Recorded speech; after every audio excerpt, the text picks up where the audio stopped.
Di pala naka-record. Dami ko nung sinabi. Nakakainis.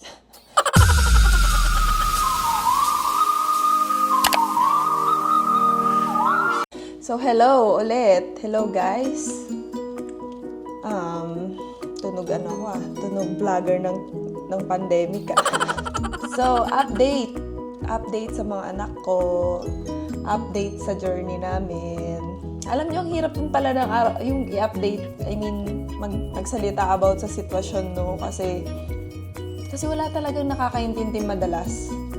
Mahirap i-explain. Tapos pagka isasabihin mo pa, mauungkat pa yung damdamin mo. Kaya minsan tahimik ka na lang, teka lang, i-share ko ba? Ganon.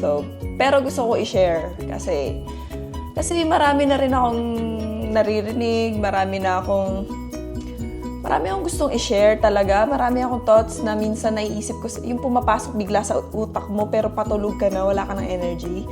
So ngayon, may oras ako, may panahon ako, may pakiramdam ako na hype akong mag-share. May ganun akong araw. Buti na lang, Lord, meron akong tulog ngayon, nakapaglakad na ako. So medyo energetic ako ngayon, parang ganun. Pero madalas wala talaga, minsan talagang wala akong kagana-gana dahil sa pagod, ganun. Hindi sa pagod sige, sa pagod na nga. Kasi minsan wala talaga ang tulog kasi si Primo gawa ng affected talaga ang kanyang tulog dahil sa kanyang autism. So, talagang minsan puyat ako. Wala talaga. Kailangan nilang mag-melatonin minsan sa gabi para dire-diretso yung tulog nila. Kasi sa akin, okay na sa akin. 6 hours, goods na 4 hours, 5 hours, parang sasakit na yung ulo ko sa umaga. Kaya, mag-share tayo ng ating experience ngayon. Kasi marami na rin tanong.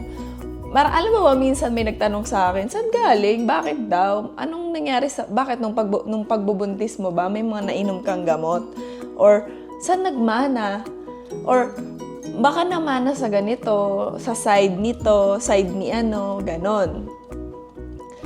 May mga ganong parts. Pero anyways, first muna is, kung meron bang improvement after nung school ng mga anak ko. Kasi, kumbaga, meron silang ngayon. So, nung first year nila, si Sire is pre-K, si Supremo is kindergarten. So, yung 1 year na school year na yon, last year, okay naman. Maraming improvements talaga. Marami silang pinapakita na ngayon, noon ko lang nakita simula nang nag-school sila.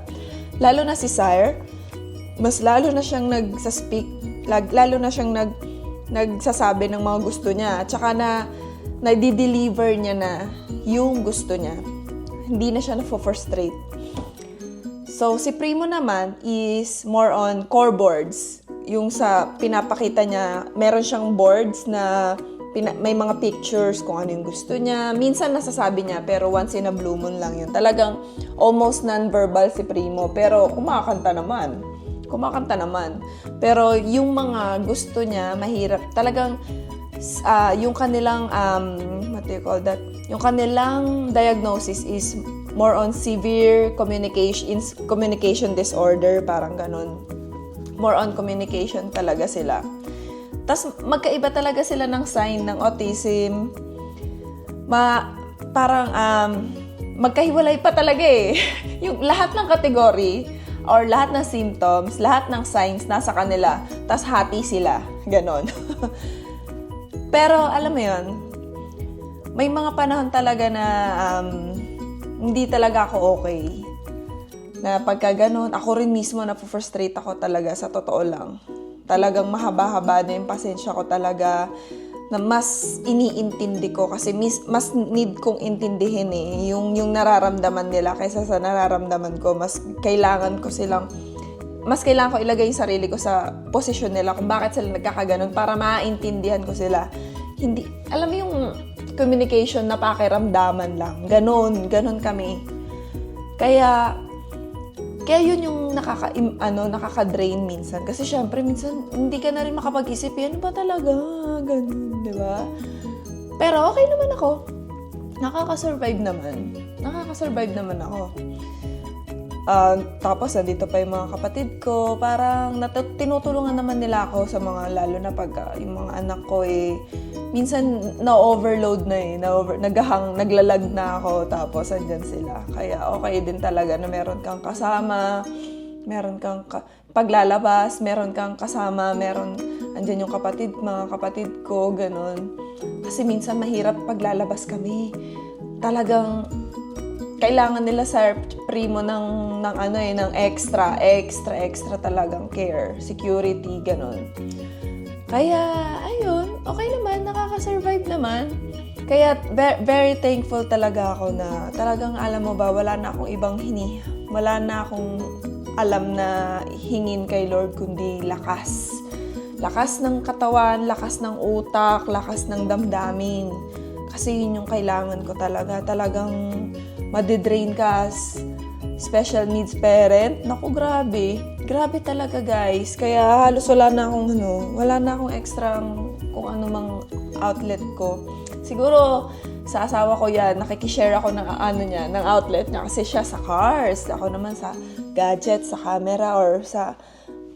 Talagang nag-enjoy kami pag lumalabas kami ng asawa ko na gano'n. Kasama namin yung mga anak namin. Talagang okay naman. Ang lang, kasi syempre minsan, gusto ko sanang tulungan yung asawa ko magtrabaho, ganyan. Pero hindi ko magawa kasi hindi ko maisip maiwan yung mga anak ko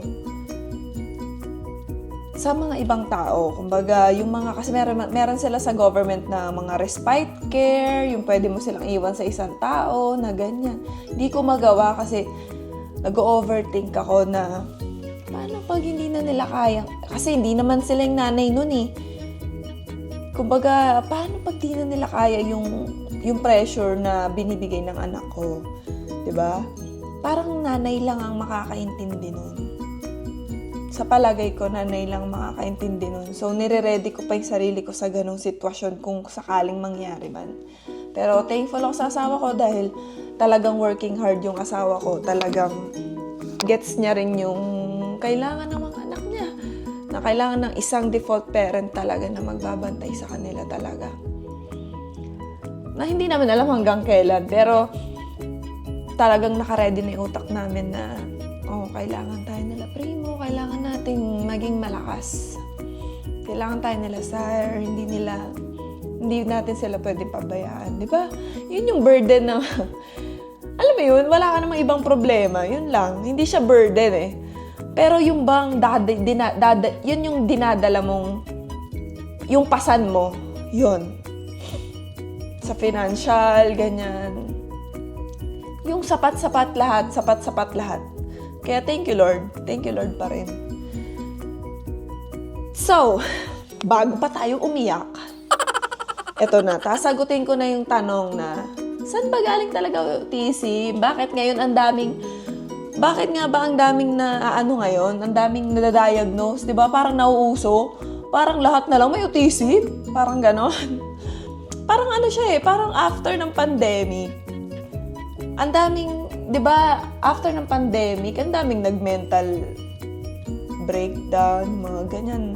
Maraming na-diagnose ng mental illness. Nakita nyo ba yun?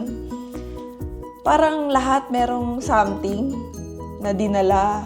Tapos parang mayroon siyang hangover na para lang, nun lang nila na-gets yung sarili nila. 'Di ba? So, namamana nga ba talaga to? So, sabi ng mga doktor sa amin, it's hereditary daw. So, kung ako man yung meron, okay lang. Goods naman ako, kahit autistic ako. Kasi minsan nakikita ako yung sarili ko kay Primo eh.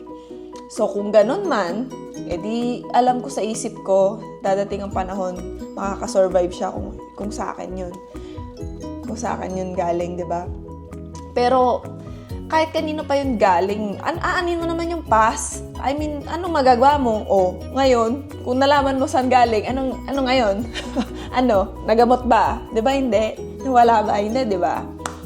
So, yun namang tanong sa akin kung bakit sabi, ano bang ginawa mo nung kabuntis ka? Anong ininom mo? Nung buntis ako, may hyperthyroidism ako. So, meron ako mga gamot. Pero ang sabi ng doktor is more on sa sa Down syndrome siya mag-e-effect. Kung maepektuhan man yung aking baby is more on Down syndrome, hindi autism. So, hindi siya doon. Ang sigurong masasabi kong kaya kung bakit marami nang nadadiagnose ngayon, kasi marami nang nag-aaral tungkol sa mental health.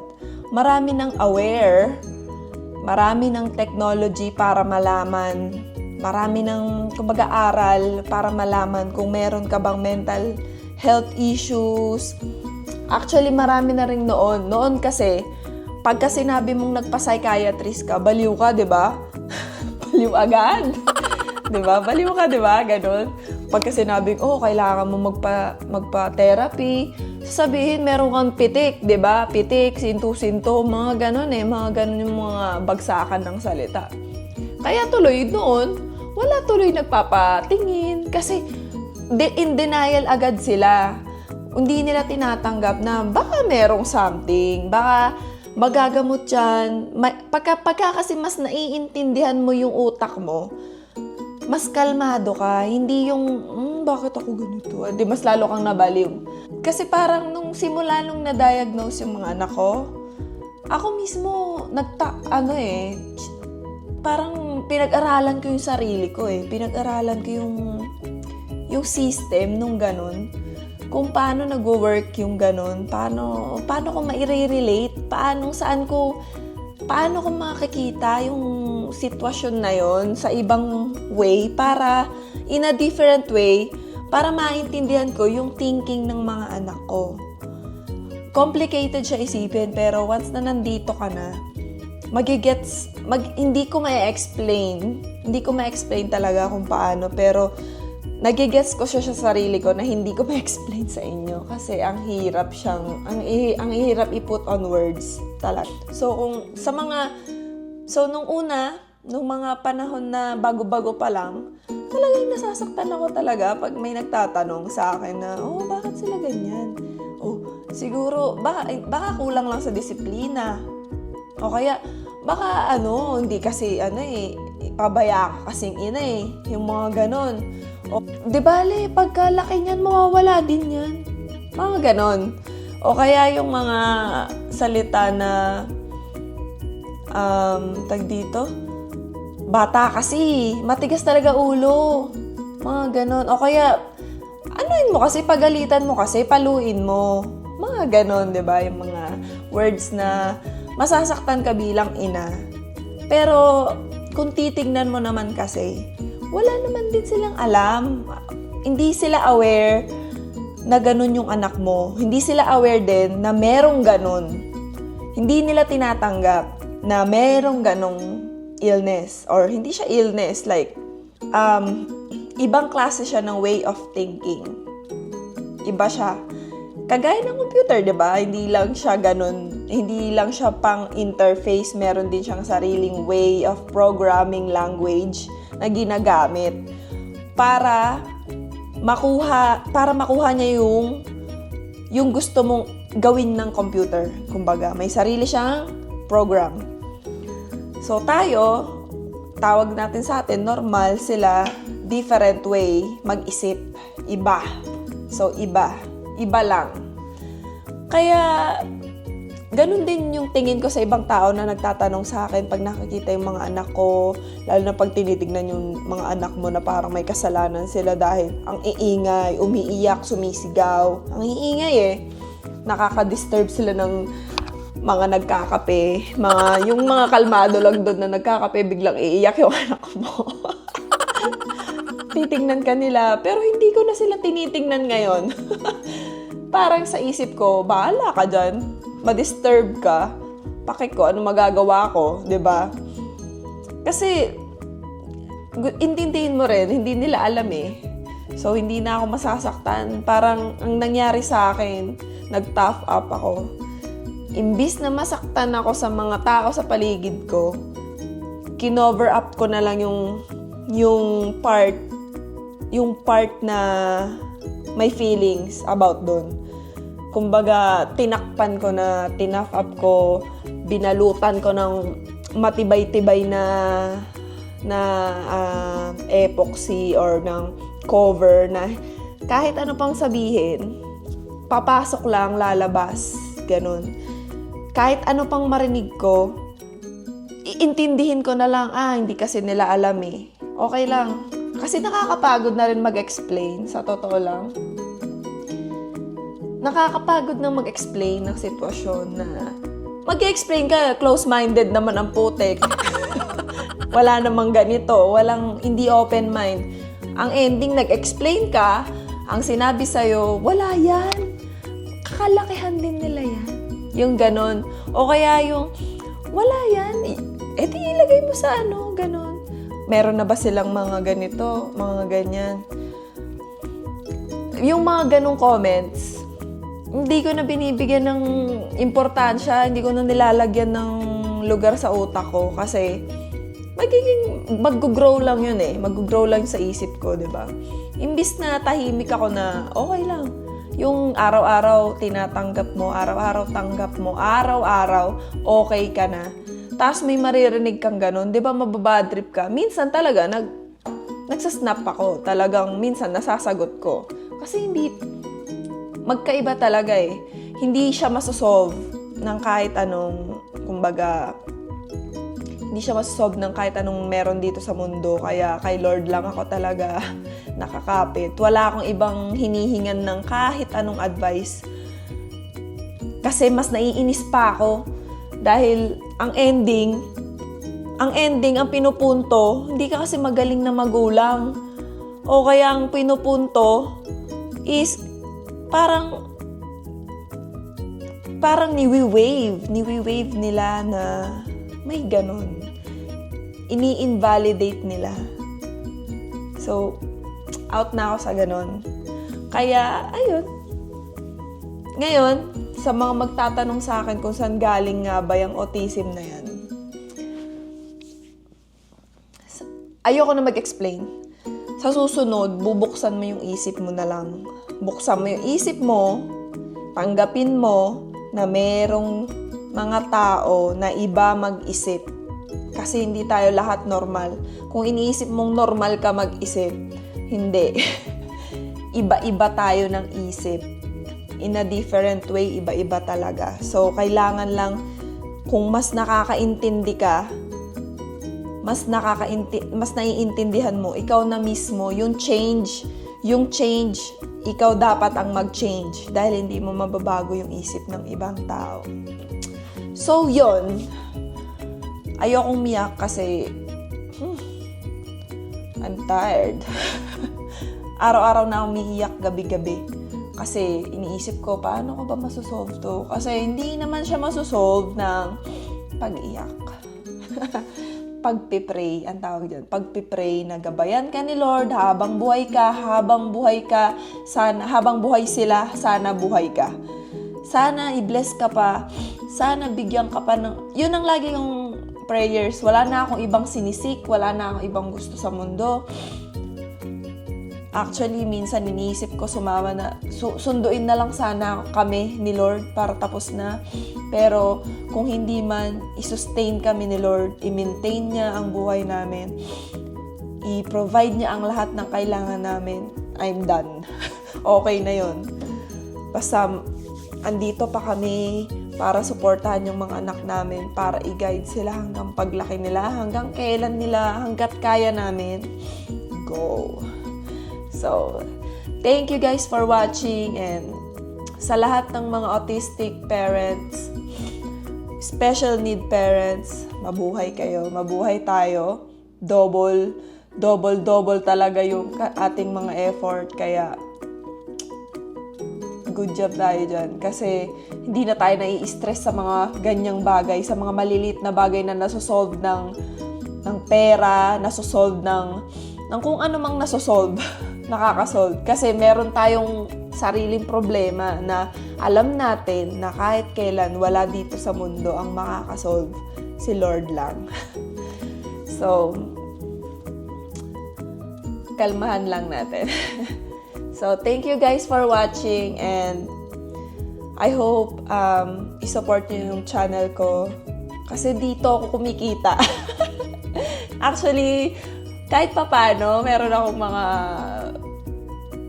mga piso-piso, point cents, kasi wala tayong trabaho. Siguro ito yung way ko. Ito sana, dito ako mag-evolve or mag-nurture yung career ko sa vlogging talaga. Sana sipagin tayo, ganun. Kasi wala akong maisip na ayokong iwan talaga yung mga anak ko para sa work. Sa totoo lang, kasi kailangan nila talaga ako. Kailangan talaga nila ako. Sa totoo lang. Kaya, bye guys, and thank you for watching. Please support my channel and pa-share naman, Good vibes lang tayo na autistic parents. Kasi hindi natin alam kung may autism din tayo. And kung meron man, be proud, di ba? Hindi tayo parehas nila na normal mag-isip. Nag-iisip tayo in a different way, di ba? That's nice. Okay, bye!